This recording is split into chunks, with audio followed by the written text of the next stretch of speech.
Hi, I'm Mike Thompson. In this video, I'm going to show you how to build a very simple sled for your table saw.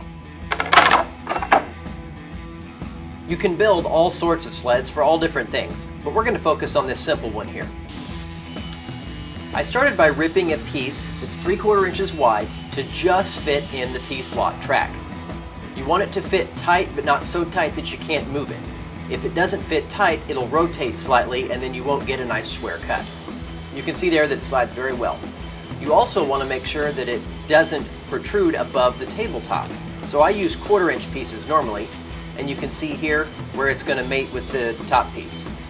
So I'm going to jack it up on some washers. You can use pennies, coins, whatever. But when you go to glue it onto the bottom of your sled, you need to make sure the top of this little rail actually sticks above the tabletop. Now I'm going to move the fence over to just next to the blade, because I want to actually cut off part of the sled as I go to make this. That way I get a precise cut later on, and I can use the edge of the sled right here to judge where to place the piece that I'm about to cut. Whereas if I put it here, then I don't know where the edge is really going to be, so I actually want to overstep it just a little bit and cut part of the sled off. Now I've glued together 2 pieces of wood, and I'm chamfering the edge here because this is going to keep dust and things from getting in the way of the piece that I'm going to cut with the sled. I want this to be for 30-degree cuts, so I'm having the fence here overhang the back a little bit to provide stability.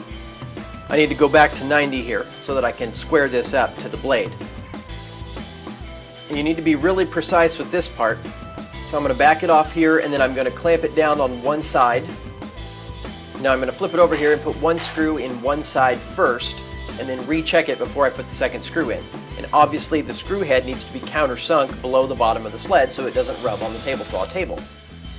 And then if you guys have ever seen how the 5-cut method works, I use the 5-cut method when you need to get super precise angles, especially if you're doing large things.